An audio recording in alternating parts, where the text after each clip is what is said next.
Welcome to Chew the Chat Podcast.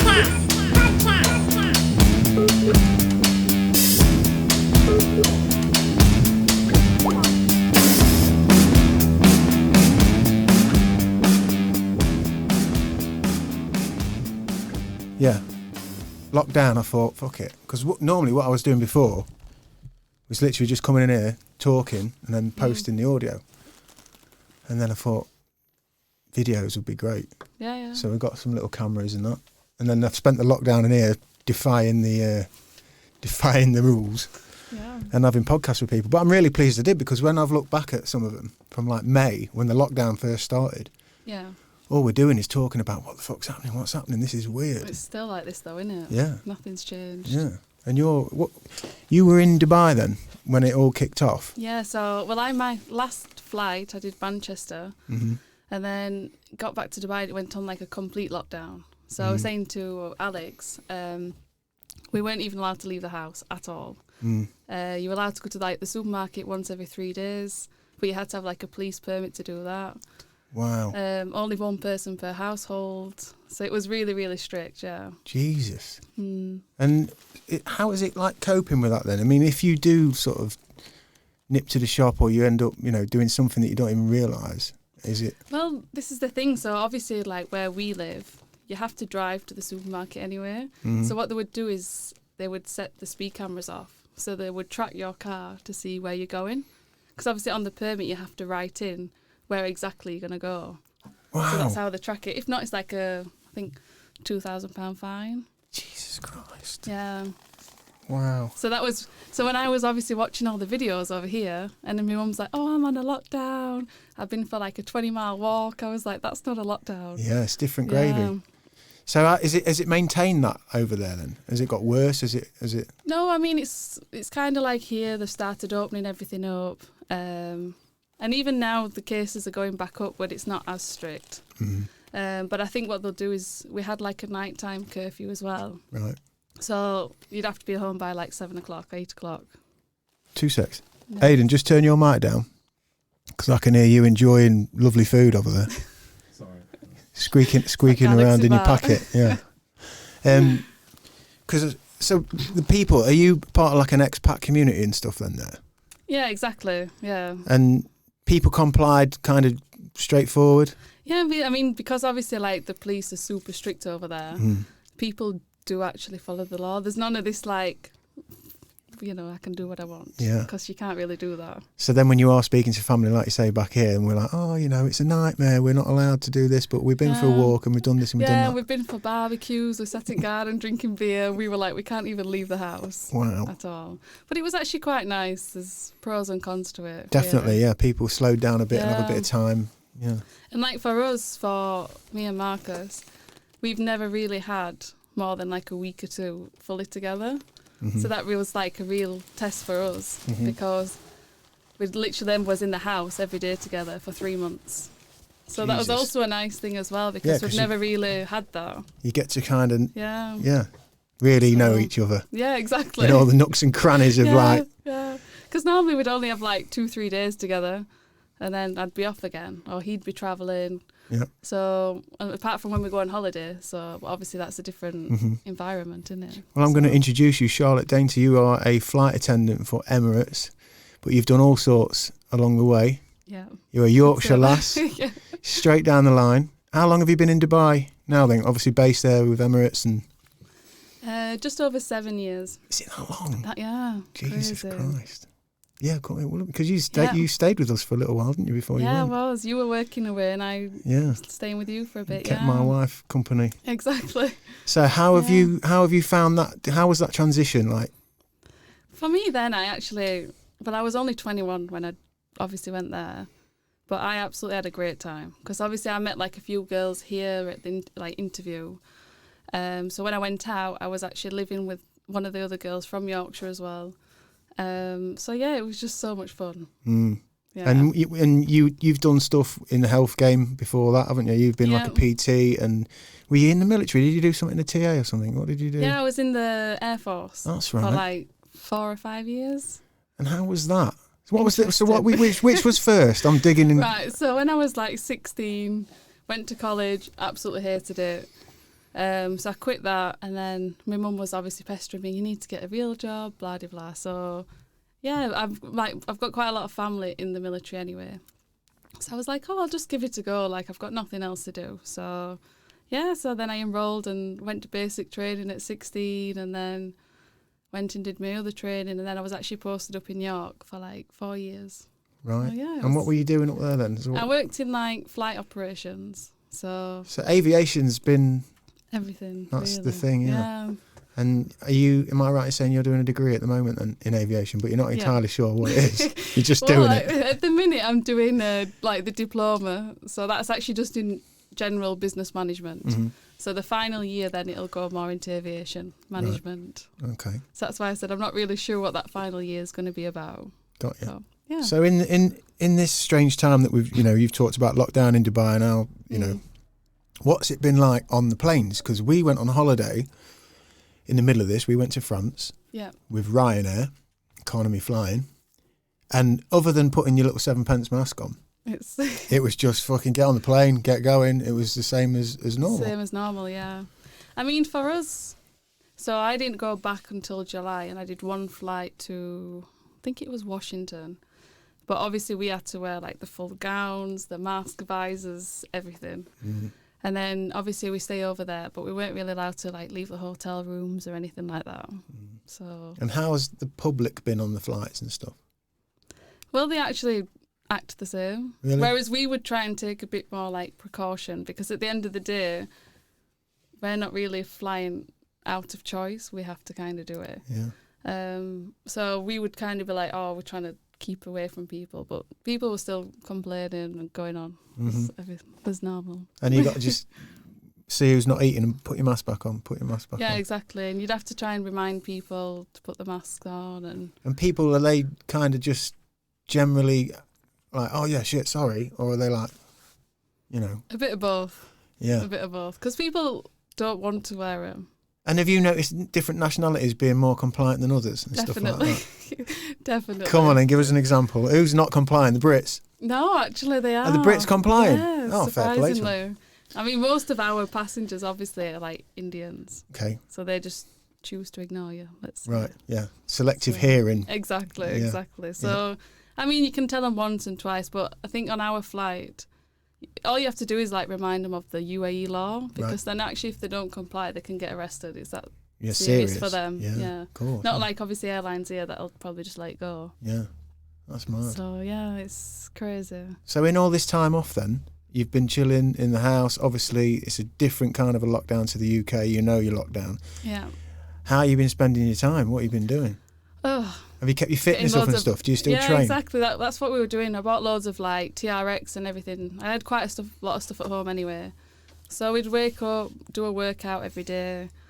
And then Marcus he does like trading and stuff on the side as well. So he was busy with his work. And then I would sit and do like my uni work in the afternoon. Lots of cooking, baking, and that was it really. Just busy. Yeah. You seem quite buoyant then. You just seem you haven't struggled with it. You haven't sort of got Not down all. with it. No, not at all. You just cracked on. Yeah. And obviously I got a puppy just a couple of weeks before, so he was only like 12 weeks old. Okay. So I was obviously trying to train him and just play with him. So yeah, I really enjoyed it, to be honest. Oh, that's nice. Yeah. It's nice to hear the positive feedback from it. So I can't say I really struggled from it. And I'm not really missing work at all, so that's why I'm here. So what and it's lovely to have you. It's lovely to have you. So what does the future look like then? When you do this degree and you move into, the next stage of your life, what's the plan? Well, I mean, obviously once I've finished this degree, I would like to try and get a job on ground. Working in maybe like even for like cabin crew management, or going back into like flight ops. But yeah, because I've been flying for like 10 years then. So I need to. Wow. Yeah, it's a bit long. 10 years. Yeah. All right then. So in those 10 years, what's the craziest thing you've had to kind of put to bed or work out what's happening and somehow make amends for or fix? Oh, I don't know really. No, I think because my life is so fast paced, I don't really see it as like 10 years. Right. Because obviously like every 2 days I'm somewhere else. So I don't really notice the time going. So in that time though, have you ever been in a position where you've had to confront somebody on a flight who's maybe breaking rules or doing something ludicrous or funny, or I kind of just walk away from it. do you? Yeah. Let somebody else sort Deal it. with it, yeah. Yeah. So, because there's no point. People don't listen to you anyway. That's what I've learned. They'll just do what they want. So what's the point in stressing myself out when they don't listen to you? So you'd be the kind of air hostess that when I'm on a plane, I've got 3 kids who want to go and do this and do that, and they're climbing about, and I'm trying to do it. Yeah, just do it. We got on a plane to France this summer, and we'd been waiting. Obviously, like everybody does. We're not special, but like my little middle boy, Jesse. Yeah. Desperate for a wee. You know, he's crossing his legs. He's like, oh. And we got on the plane, and the guy said, "Oh no, you can't go." And we're like, "Yeah, but he's gonna go wee all over your plane and himself, and yeah. like we've got 2 hours or whatever." And he had to kind of check something and then allow us to go to the toilet, and I thought that was quite strange. Yeah. But then, is that anything to do with the way it is at the moment, or is it just? No, that's just normal. Well, especially if you're on like ground or there's turbulence, because let's say if something happened when, like they said, the seatbelt sign is on, you're not then insured. So if you then try and sue the airline, you have. So we have to then like obviously tell you you're not insured, so that you go at your own risk, basically. Right. Got you. So that's why you have to ask for like permission from like the manager or something. Yeah. Yeah. So being based in Dubai. Yeah. And obviously there's famous cases of like good old Brits getting over there and getting a bit carried away with drinking and all the things that come with it. Have you ever been privy to any of that? Have you ever fallen victim to any of that? I think a lot of it is just the media. Is it? Yeah. Because I sometimes think that. Yeah. We've talked about, should we go to Dubai? And I always think, I just remember tabloid stories of like, Jesus Christ, if you have fun, you get locked up. No, absolutely not. It's absolutely crazy for the drinking and partying. And you can do absolutely, really anything you want. Mm-hmm. So the stories that are in the newspaper are definitely exaggerated. Right. And they must have done something wrong to get into trouble with the police. Right. Because the police they're quite laid back with you as long as you're nice to them. Yep. Whereas if you start giving attitude, then that's when the... And how are they dealing with you as like a Caucasian Westerner? Are they generally... To be honest, they're absolutely fine. Like I don't even think... I've never really interacted with them, but every time you see them, they're friendly.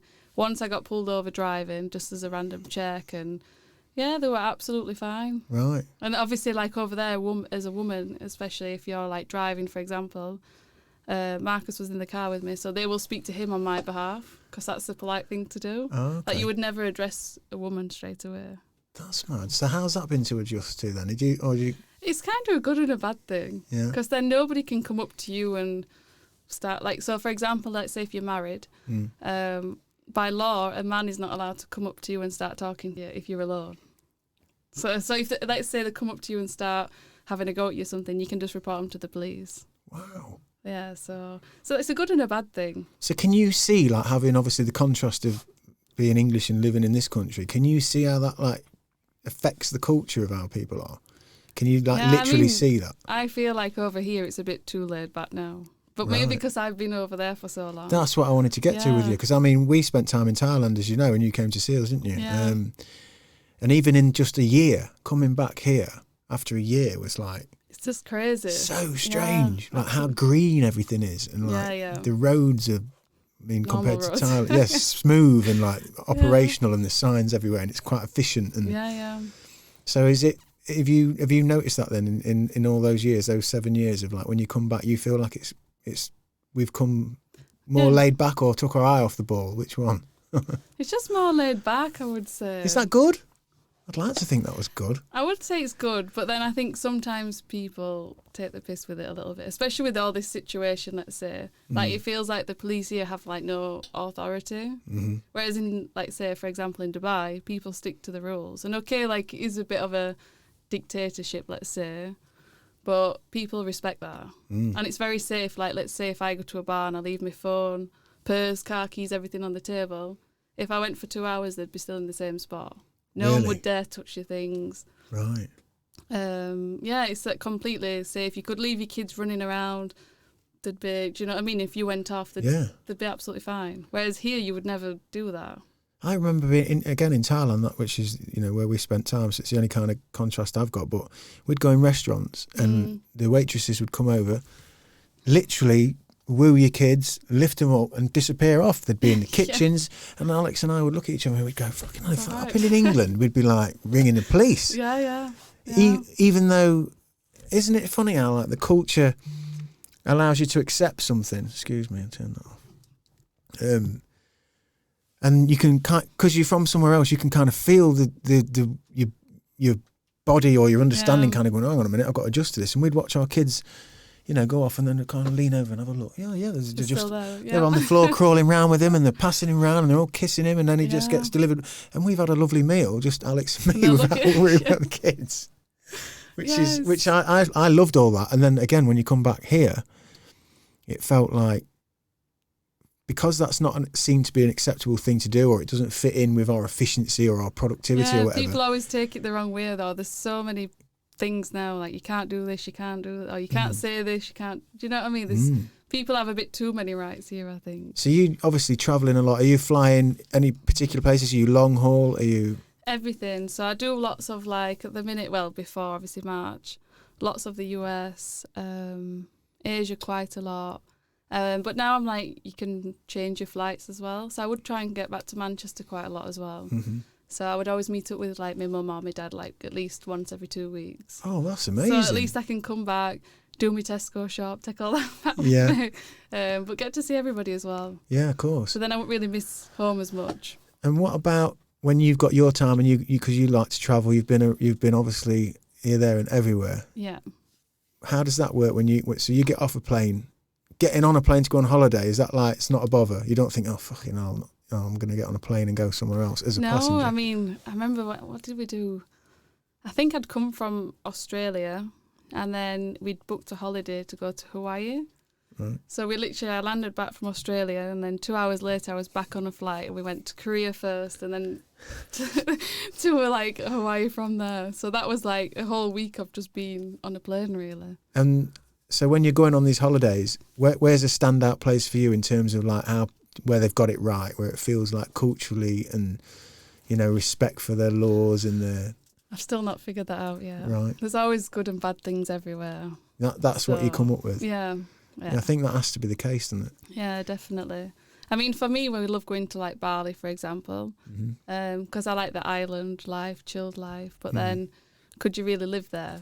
Is a different story. Yeah, is it novelty of Is it just a holiday? Yeah. Whereas the US, I love going to the US, but I would never live there. Whereabouts in the US? Where do you like more than others? I like LA because I like all the quirkiness, the bonkersness. Yeah, exactly, the craziness. Yeah. Love New York, but obviously I don't think I could live in New York. I think that's just because you're in New York, it's exciting. Mm-hmm. That's it really. Hawaii, I loved Hawaii because that's best of both worlds. You've got the island, but you've got obviously the US. It's in the US, you're 5 hours to LA and stuff. Yeah. But obviously then you're in the middle of nowhere. And then what about places like Denver, Colorado and Utah and places like that? Have you been over those places? I've never been to those ones, no. I've only been to really the cities that we fly to. So. Right. They're the places that when Alex and I talk about going over there, I mean, I'd love to see, obviously New York and LA because they're written into our DNA, aren't they? We've grown up like watching the movies and the shows and the art and the music that comes from there. Exactly. I imagine I'd just be like, oh, you would love it. I'm sure. LA is definitely the place for you. You reckon? Yeah. I'd like to get down the strip and go to all those famous places and the Comedy Store and all that. Yeah. Although a lot of the stuff that I'm watching at the moment, a lot of the podcasts I love that from over that way, they're really, the LA guys and girls, they look really down on it at the minute. They reckon the mayor's just taking it apart and the way that they're dealing with all these restrictions and guidelines from the dreaded COVID. Yeah. But Alex and I often talk about like going to Colorado, taking the kids and like on a holiday, getting like a cabin somewhere and having that outdoor kind of adventure holiday kind of thing. But that maybe for a bit longer, 4 or 5 weeks or something like that. Yeah, so you should do it. We strive towards that. Yeah, definitely. So you've been in the UK for how long now then, during this lockdown? Since the start of September. So just over a month already. So a month. And how's that been? Well, for me, it still feels a bit like an extended holiday. Right. Because I've still been visiting family. But I don't really go out as such anyway, so I'm not really affected by... Not missed anything. Don't Not feel like really, you're chained down. No. Yeah. Because I don't really go out to the pubs and stuff anyway, so I'm not really missing any of that. And my sister's just had a baby, so it's nice. I finally come to meet her after so many months. Lovely. Well, my dad was sick with COVID. Okay. Apparently. Was he up poorly? It was actually really poorly, but then he had the results and said it was negative. Right. So that was weird. And then now my stepmom just tested positive, but there's nothing wrong with her. So. Oh, is that on one of these PCR tests? Yeah. Because there's a lot of controversy there. I mean, Jesus Christ, we've been told off for talking about this stuff on this podcast before. Right. Is it PCR? What's the test, the Aidan? PCR test, yeah. PCR test, yeah. Which, according to everything I read, the guy who invented it in like the 80s, I think, said that this shouldn't really be used as a measurable device. Right. Well, it seems quite inaccurate, let's say. Yeah. I mean, I don't want to get told off on the podcast, but yeah, polymerase chain reaction. Polymerase chain reaction. Was it in the 80s? Was it 84? Look, yeah. Because I have no idea. That's what's been confusing for us all, is that at the moment the talk is like all these positive cases. Yeah. But is a positive test result a case? Yeah. Do you know what I mean? Because I know a couple of people who've tested positive, like passed the test, if you will. Yeah. But are like... absolutely fine. Yeah, like, well, what does this mean? This is what's kind of like confusing. Whereas like when my dad had it, he was, bearing in mind he's only like 53. He's not overweight, doesn't have any health issues. And he got really, really sick, ended up in hospital and couldn't find anything wrong with him. Right. And that's the only thing they could put it down to. Did he have those kinds of ailments? Did he have the only thing the that he chest? had was a high temperature. Okay. So but he just said he felt really unwell. Yeah. But they said because it's not that serious, really, he had to go home after like 2 weeks. But I imagine the fucking mental game of that, though, because, if you did start feeling a bit poorly in the middle of all this, you're immediately, because of the amount of just, imprinting of like, the COVID, you think, fuck, I've got it, and that can probably put you in a position where, But that's the thing, he was obviously like, I'll just stay at home. But then it got really bad where then he said, I had to call an ambulance because he didn't know what to do. So then they took him in. And then he was like, it's just strange because I've never had he's never been in hospital in his life. Right. So then obviously, but then he was doing the test and it'll come back negative. Right. So, and was that one of those tests then? Was that one of them? Yeah, exactly. Yeah, one of these tests as well. That's interesting. So it's very strange. But is he all right now? Yeah, he's fine again now. And how was your mum and that with that? Was everybody okay? Did you have to do all the quarantine and all that stuff? Well, it's only my dad and stepmom that had to do it. Right, I got you. But now they're doing the quarantine again because apparently she has it now. So we've got friends up in Newcastle who I think one of them passed the test, and then it was like, because they all live in the same house still, like the parents and I think 3 of the kids, or certainly 2 of the kids. So then it was like 14-day quarantine because he got it. But then as he was finished that, the other one passed it. So they were on they were grounded for like 2 months. It's just a nightmare. Absolute nightmare. It's difficult to wrap your head around at the minute. I mean, I don't know where it's headed, but it's very, very confusing, and who knows what the future holds with it. Yeah. Who knows? So have you been keeping your eye on, obviously, old friends? Do you use social media? Have you been watching Home from Home? Yeah, I have to. I'm not really massively into social media anyway. Good on you. I only have it to keep in contact with people, really. Mm-hmm. Like if you look at my Instagram, I can't remember when I last posted something. Yeah. Basically just to stalk people. But it's good because, like, for example, like with Alex, I wouldn't have had a number. Yeah. So if I didn't have social media, I would never be able to get hold of her. I think it's almost like, and you've probably always been that way with it, I guess, social media, not too bothered about, it feels to me like when you look back at what was happening with it, it came around, it was novelty, it was like, wow, everyone's photographing everything and putting everything up there, and there's 300 photos in your album from Saturday night, and it's like 10 of the same photo, when you've, and you're like, and I feel like I was victim of that. I definitely feel like now more than ever, and Aidan and I chat about this quite a bit, about some of the problems that we're facing because we're all just tapping away and like looking at them and, oh God, am I as good as them? And I think, oh, they're doing that. Oh, we need to do that. And this is what I think. And all the girls are looking like the LA babes. Exactly. And, you know, you've got 11-year-old girls thinking my teeth aren't like that. And, and it seems crazy. And when I meet people like you who are literally like, oh, you know, it's just whatever. I think that's where I'm getting to. I've deleted a load of stuff. I think I've only got now the YouTube that we're on now on this podcast and the Instagram for this podcast and my own personal Instagram, which I've treated the same all the time, which is literally just photos of my kids with my family as a few friends on it.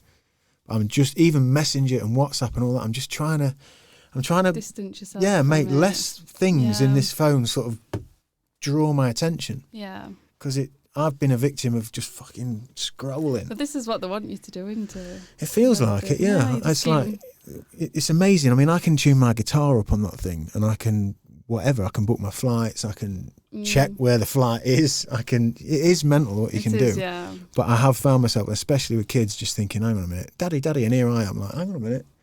That's no good. Yeah. That is no good. And with the things that are happening, have you spent enough time in America to feel like the political, or have you just been in holiday mode? Yeah. I mean, even if I go out in the US, I don't even take my phone out with me. Or I use the maps, that's about it. I'm learning from you then, Charlotte. You've got it down. Even with WhatsApp, I'm like, if people want me, they'll just call me. If it's urgent, they'll give me a call. That's perfect. Because I don't know, I just can't be bothered to keep looking at it. No, and we should all take note.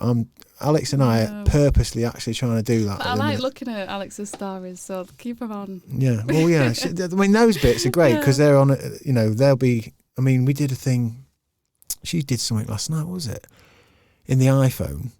Not that Apple need an advert, but she did something. She pressed on her face. So she went in a photo album. And she went, look at this lot. And she just went in and went down into the albums. And then it's got like, because it has the facial recognition, so it's got like an album of people's faces. Who, you know. Yeah. And she pressed the face, and then it just makes the videos. Just produced this like fucking heart. I was in tears watching this video. Yeah, they actually have like, them little videos. Doing that, you know, and it's not just showing you a load of stuff in a line. It's like clipping it together with the music, and then there's a bit where the video plays some audio and the talk, and then it goes back into like a quick edit. Yeah. And we were watching the videos of the kids, and it was like I was having this like I'm at that kind of loggerhead of like. I'm trying to put the thing down, and then she showed me that, and I thought, that's amazing. It is really good, actually, because I would never know how to edit a video, and then I've seen it online, and even if like with my dog, and it puts the music in, I'm like, oh, that's really nice, actually. Yeah. What a perfect, lovely little bit of life we're living. Look at that. Because I'm like, even with an iPhone, I don't really know how to use it. Yeah. And Marcus will have to like, I'll be like, oh, can you just do this for me? Because I have no idea how to. I literally just know like WhatsApp calls and Instagram, and that's it. So in the future, with Marcus and you saying, you know, maybe getting a bit more grounded, let's say, and I guess that means not travelling and being somewhere a bit more stable. Yeah. Is the future got kids in it for you? Or? Yeah, definitely, but not in the near future, I would say. I mean, imagine at the minute if you were like sort of halfway through your pregnancy, it must be difficult for people. Yeah, and obviously like now with me not working and even with this job, I can't really have kids with this job, or I wouldn't want to, because I don't think it's fair on them as well. So yeah, I feel like, well, maybe in a couple of years. And do you think you'll stay in that part of the world? I don't really want to, but Marcus is quite happy to stay there. I mean, eventually we would like to go to Australia. Wow, yeah. But that's if we can get there. Yeah. Yeah, so we'll see. Anywhere in particular there? Brisbane. I'd love to go, yeah. Right. Because it's nice to have a family there. It's such a nice family place. And obviously the people are basically English people, so they're very nice, and the nature's amazing. You've got nice sunny weather, and education's good, like everything's... Yeah, a lot of people that I know that are there, and we've got listeners there that are listening, so hello, Australia. But yeah, Melbourne gets a lot of attention that I hear, obviously Sydney, but Brisbane, yeah, I hear that more and more. Yeah. And that's got a nice family vibe, has it? Yeah, definitely. Alex and I often talk, because we know we can do it now, having done the Thailand thing. Sometimes it is Colorado or Utah, or they're the things that... I just imagine being somewhere, I don't know, vast and not so concrete. Yeah. Do you know what I mean? Yeah. But whether or not we do it one day, I don't know. I think you should. I'd love to. Why I'd not? love to. You can always come home. Yeah, which we've learned. Yeah, exactly. We've learned that, when we went and, it's scary. It was really scary leaving to go, especially because we'd just had Sonny and we were pregnant with Jessie.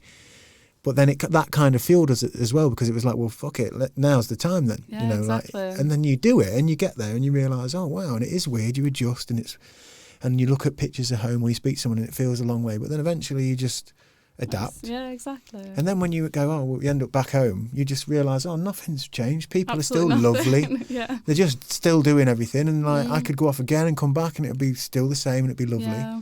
And then you think, we could do whatever. Yeah. Yeah, Australia. My family were going to go to Australia. My stepdad got a position with his company to be over there. Oh, wow. And he went, and my mum was hell bent on it, like desperate to get out of the country and get over there. And they did everything. I think they got it sorted with the sponsorship and with taking the pets and everything, housing.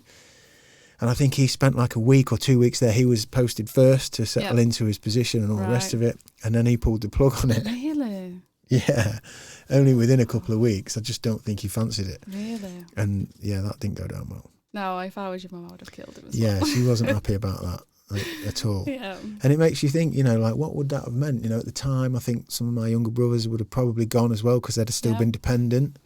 And you think, God, what would have happened? And I think I'd already flown the nest by then. Right, okay.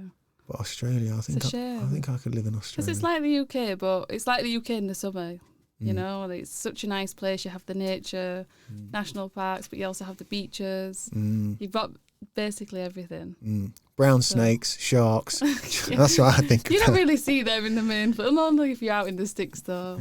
Yeah. Well, I've gotten into wild camping, and over there's a couple of people I listen to, hunters and stuff that go over there, and campers. And there's a guy that I learned some jiu-jitsu from, a guy called John Will, who's like a famous jiu-jitsu practitioner. Yeah. He was one of the first, I think they call him the Dirty Dozen, the first kind of 12 white guys who learnt Brazilian jiu-jitsu to black belt level, in the world.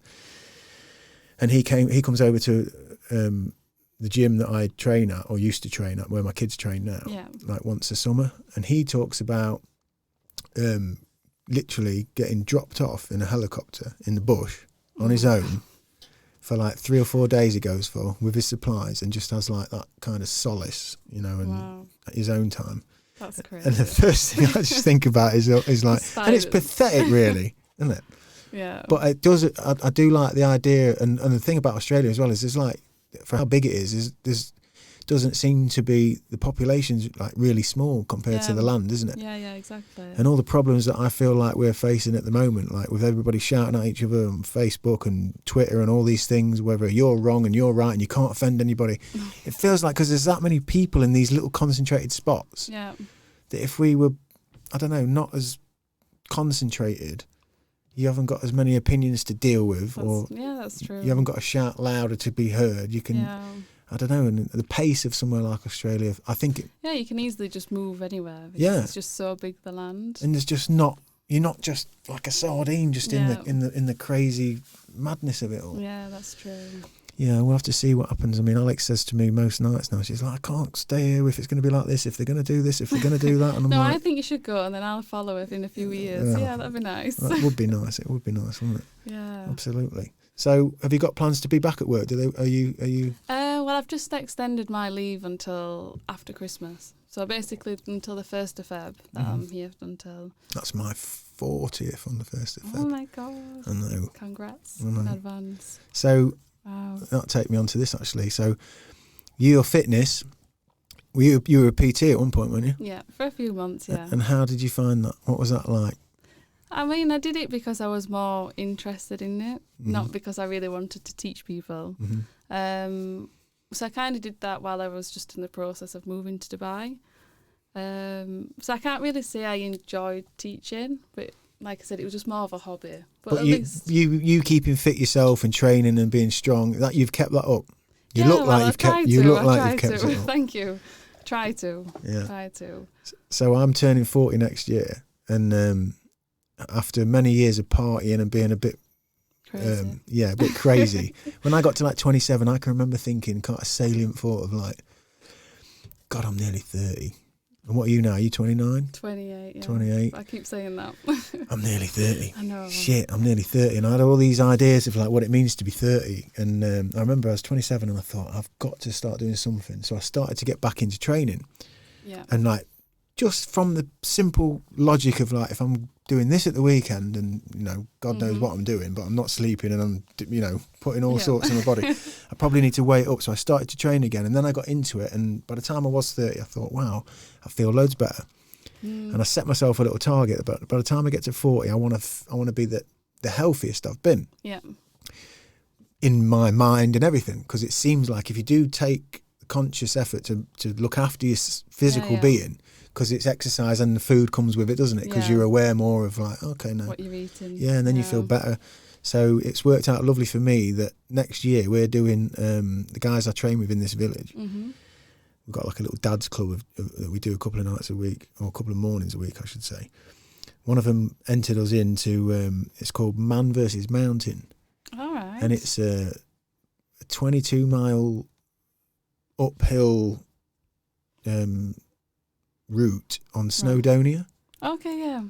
So he threw it out there. He's like, look, we didn't know it's 22 miles at that point. Right. He just said, it's Man versus Man. It's great. It takes 6 hours is the average time, and it starts here, it finishes there. We'll camp on the night. I said, brilliant, this sounds great. Right. Sent the link. We signed us up. We signed up, and then we sent the link. I'm looking at the route, and I started watching the videos. I was thinking, fucking hell. I was just reading, actually, this Snowdonia, because I was supposed to do this next weekend. I was supposed to go to Wales next weekend to do it. But 3 people have died in the last 3 weeks doing it. So I don't know what route you're doing. Really? But you should have a look at that. Jesus Christ. But I think that's because there's different routes going up. So what? You can go more like a relaxed route, yeah, which like they have wider paths. I think we don't even start on the mountain. Ours is kind of like, it's like a running situation. So you fell running kind of thing. It's kind of an endurance run thing. So I don't think we're like weaving our way to the top or anything.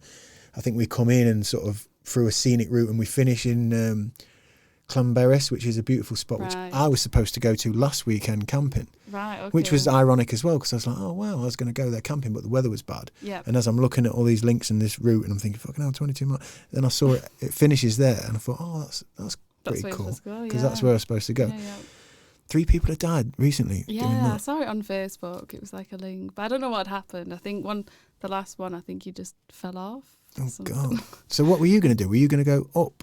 Like, I was just going to go walk it. Yeah, because we have like a family cottage down there, so we were supposed to go next weekend. But I was thinking I could just do it with the dog, but obviously now I've looked into the route. On your own? Yeah, I wouldn't mind doing it. Powerful, Charlotte. So you're just going to take the dog and just mooch up Snowdon? Just a long walk, yeah. I don't mind anything like I've missed the nature, obviously. So. To the chat listeners and viewers, let's take some notes out of Charlotte's book. She's fucking not bothered with the social media and the phone, and she's off for a quick walk up Snowdonia with a dog.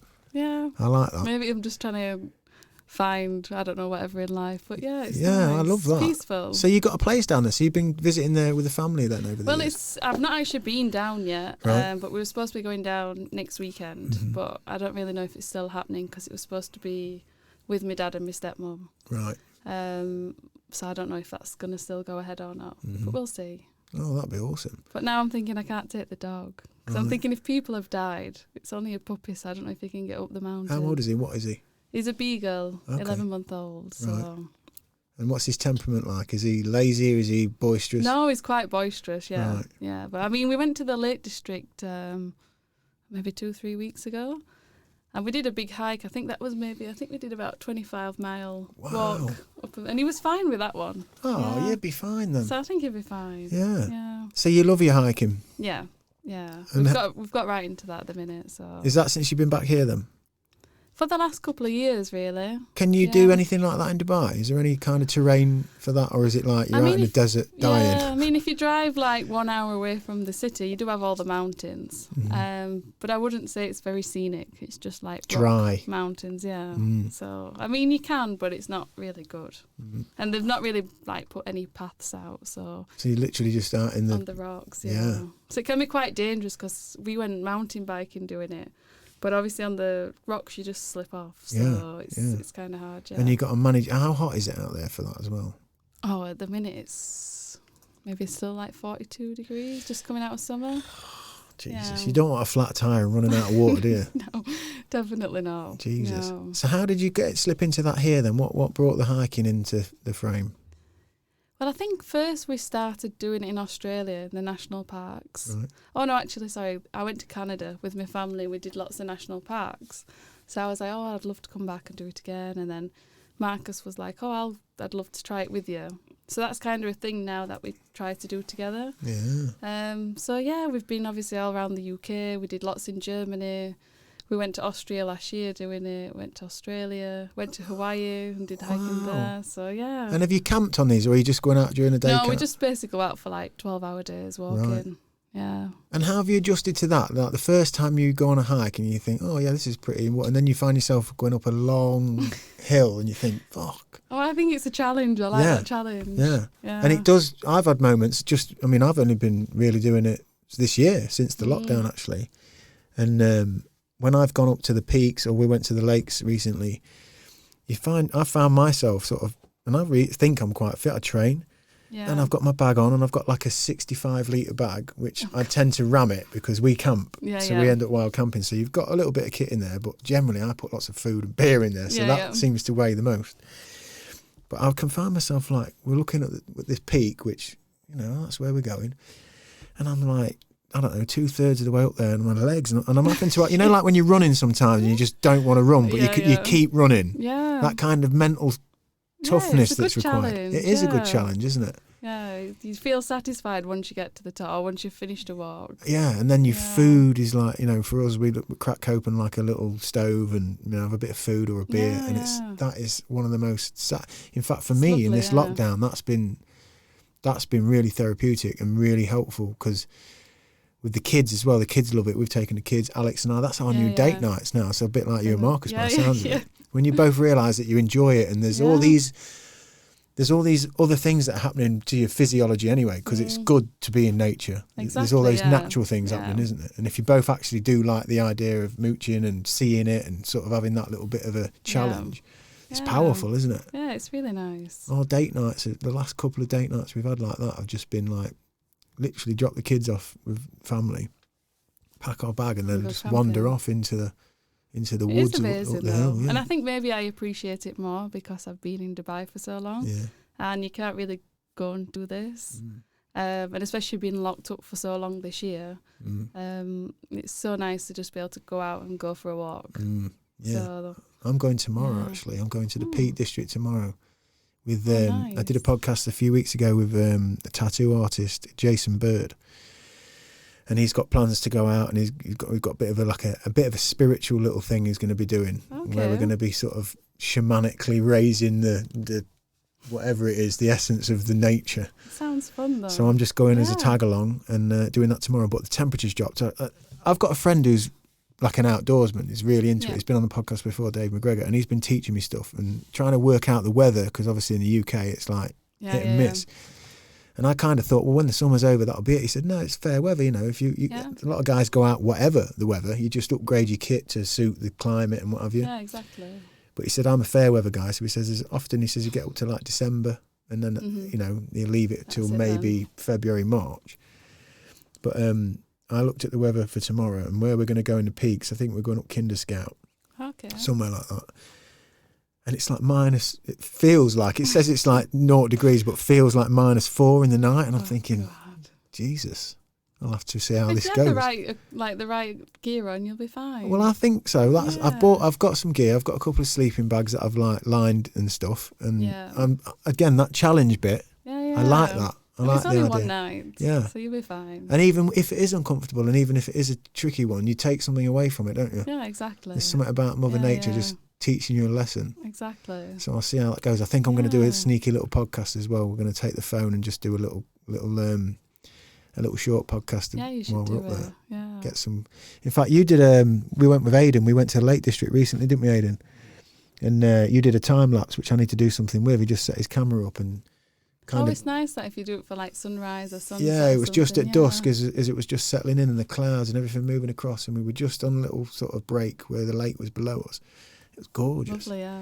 And we found ourselves, like just before we sort of hit the tent, everyone's tent was scattered about. It's ever so funny because you put your tent like, what, 300 or 400 yards away, didn't you, on a different like hill, Aidan, didn't you?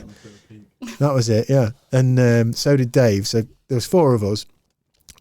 Myself and one, we had like a kitchen, yeah. So like we're all in the kitchen. We had 2 tents there, and this was like our main spot.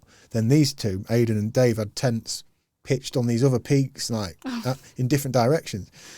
And because I'm a bit of a novice, me and Michael, we was really dark. We was having a drink and a little bit of a smoke and all sorts.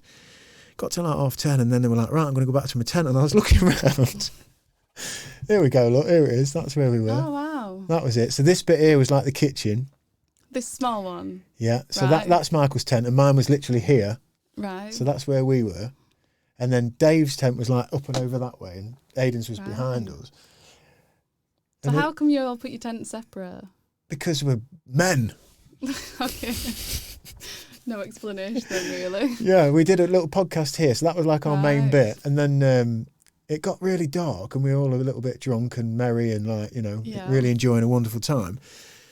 And then these lads were like, right, I'm going to get off. And I looked around, and it was just fucking black. Oh, and I was thinking, how on earth do you know where your tent is?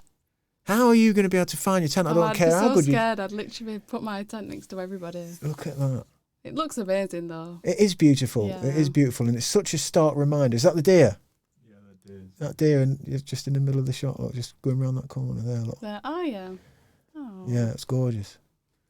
It looks so nice. It was so funny, though. Yeah. I think we all mooched to Dave's tent. We all went with him, and we're all like mooching away round trying to find this tent, and then there it was. It popped up in his tent. That's it. Then Michael and I, the 2 novices, were like, oh, we've got to find our way back now. Yeah, that's when we landed, look. How gorgeous that is, though. Yeah, it's amazing. I must do something with that footage, actually. We went in that lake the next morning. We did a little bit of cold dipping the next morning. We drove right round to the other side. Freezing. It wasn't too bad. Really?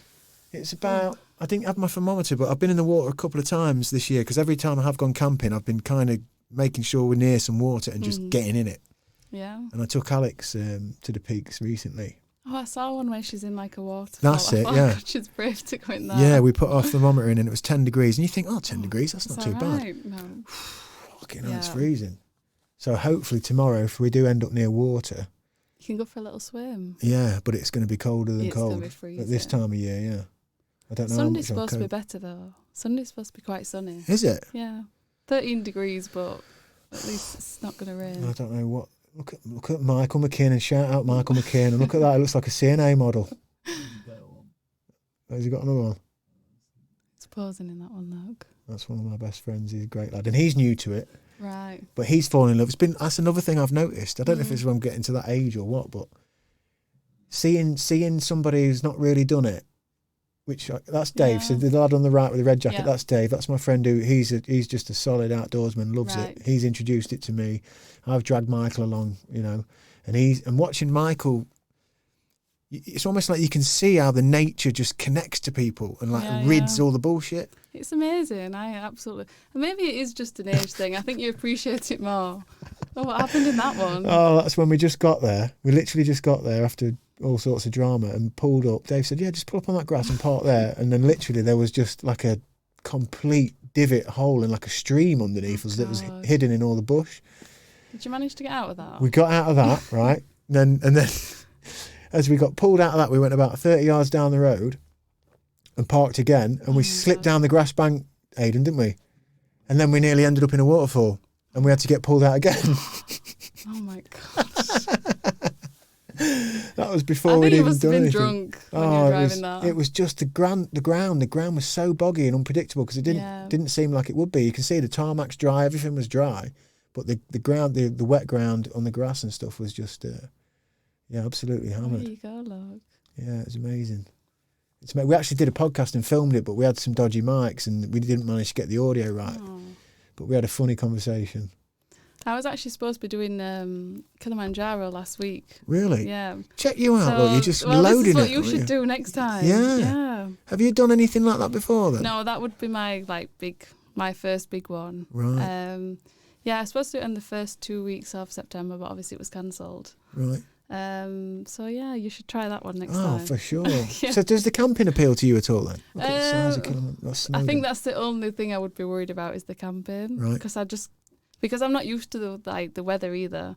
I get really cold really quick. Right. So that's the only thing that I think bothers Do you think that's me. been an adaptive change since you've been abroad, or have Definitely. you always been like that? Like Yeah? I've been literally sat in the house, and like my mum will be in a t-shirt, shorts, and I've literally got like 5 layers on because I'm just freezing. You're just so used to that. Yeah, because I guess you just have a bit of aircon on in your place. All the time. We have it on like 24/7. Yeah. Yeah, and then every time you go out, you just get that just close. I don't know what the heat's like there, but in Thailand, it's kind of like just really it's just close. It's not like that's exactly what it is like now at the minute, going through the summer. Because if you go out in the day, it's like 49 degrees or something. But obviously, if you're going out to like formal places, you have to wear like trousers and stuff as well. Course, so you'd obviously cover be yourself. wearing jeans and everything when it's like 49 degrees. Oh God, yeah. But I mean, everywhere inside is aircon, so you basically have to run to your car and then that's it. Run to the mall or whatever you go. I remember that feeling.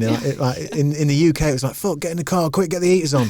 When you're in there, it's like, quick, get in the car, get the fucking aircon on. Exactly, yeah. Just save yourself in the car. We'll have to arrange a trip then. We'll have to get something done, because I know Alex did her first trek and overnight camp without me. Right. So she had plans, because she's fallen in love with it, and she's fallen in love with the camping as well. So she had plans to go off with one of her friends from Newcastle. Right.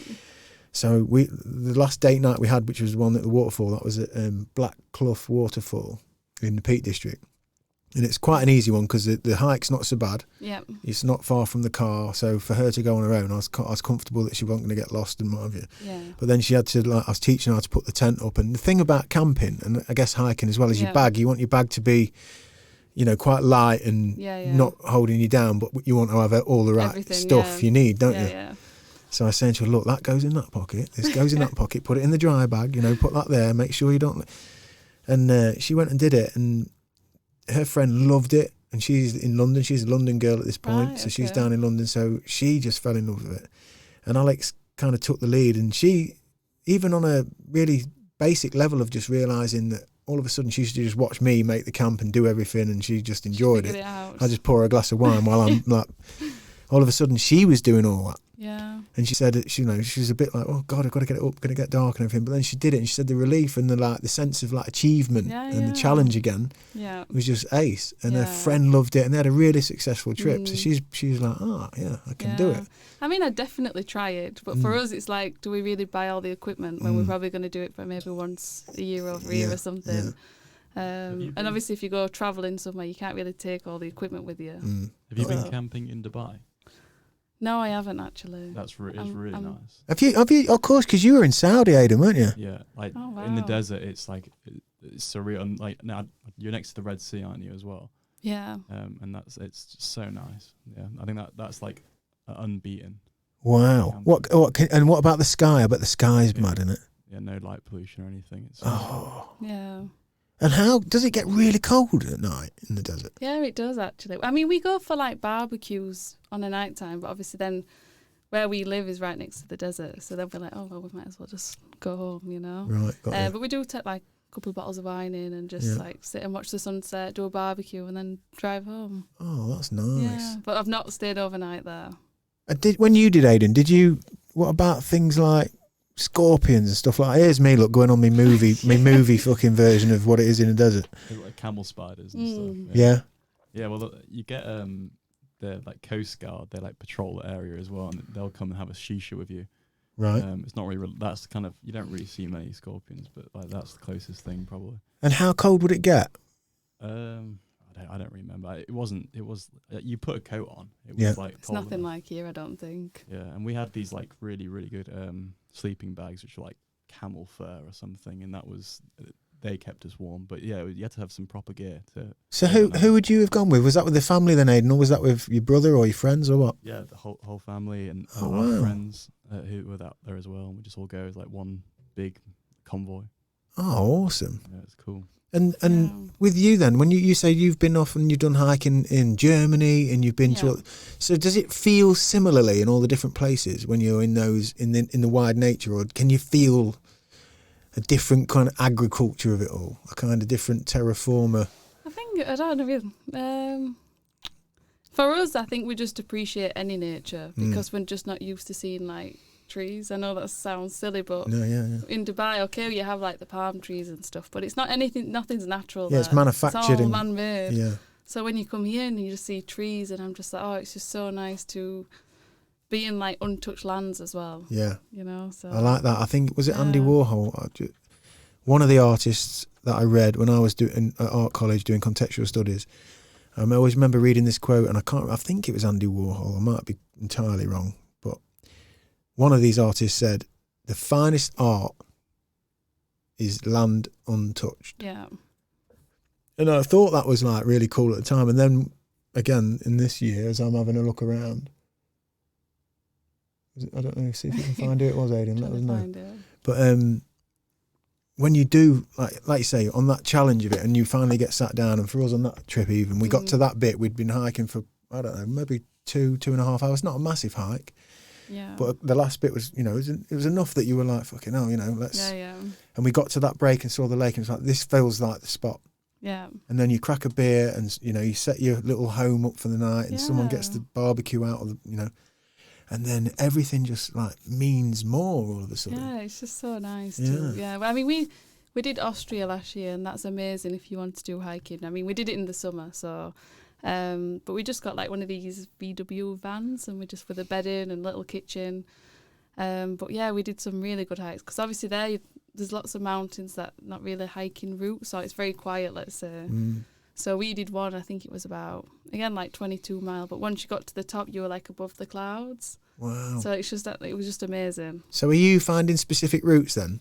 Or I are you basically just Google random things, and I'm like, that one looks good, let's just try that one. I love that. Yeah, I love so that. Marcus just goes along with it. It's like, okay, I'll trust you. He's not daft, is he? Well, I do get him lost a few times, but he knows he knows that you're like, no, let's do this. yeah, but I mean, because he was never really into that, and then I'm like, just try it, you never know. But obviously now he does it, he absolutely loves it. So now he's like, oh, where are we going to go hiking next? Okay, you just plan everything, I'll come along. Yeah, that is lovely. That's what I've seen with, like I say, with Michael. I'm sure Dave's seen it with me, and I've seen it with Alex, and having Alex like you've had it with Marcus, for them to connect with it. Yeah, that for a partnership, that's really strong, isn't it? It's really nice, because it is a therapy. Yeah, I really think that. I think we are trying to get out of the noise and get out there, and if you do both enjoy, that's amazing. And obviously with my kids, they love it. Yeah, I mean, like, we did a trek up the peaks, a little trek, and I didn't go on my shoulders, and it was quite a little weaving. We got into this little valley, I forget which one it was called, and we went. I'd done it before, and I'd got to the top to kind of cloud level. And we went, and I got the kids, and I can remember when I was there before, I did a video about it, and I thought, all right, and I could probably get so far with the kids where they'd manage it, and we'd be able to camp near and the water's running down, quite noisy. And we did, we took them, and Jesse did have a little slip. We were on a little track with a little, and you could see the water and the rocks below. And he slipped, oh, Daddy, and he had his bag on, and I said, don't panic, grab, and he'd have been fine. He'd have rolled her down a bit, and he'd have been shocked, but he kept it together, he didn't go anywhere. And we kept going for a little bit further, and then we got settled down, and the kids just got straight in the cold water in this little rock pool thing. Yeah. And they were like, it's like they'd all had like a family-sized pack of M&Ms each. They were just like, they were just in their element. They were jumping across the little bank and in the water and like setting the tent up, and they were like, we were in like a valley, so it felt like you're in almost like a jungle creek or something. It was amazing. And I was watching them thinking, I'm so lucky that they like just are into this, because I think, as you've just said there, like when you said that, Aidan, about with the family camping, I genuinely believe in the climate we're in now, with like you've said, the phone and everybody doing stuff like that's just amazing for your humanness. Yeah, exactly. You get to switch your phone off and just sit and relax away from everybody and everything. It's so nice and peaceful. It is. Yeah. Well, listen, let's clink our glasses, Charlotte. Yeah, cheers. I thank you for your time. It's lovely to see you. And you too. We're going to go in the house, eat some pizza and drink and catch up on on the rest of your travels, and we'll see my wife, who's excited to get stuck into you, so I don't want to hold you up for too much longer. But I appreciate this. No, but thank you very much for having me. We will go hiking. We'll get something sorted, definitely. And meet Marcus, and we'll have a wonderful time. Definitely. Yeah. Thank you very much. Thank you so much. Thank you. Peace. Cheers.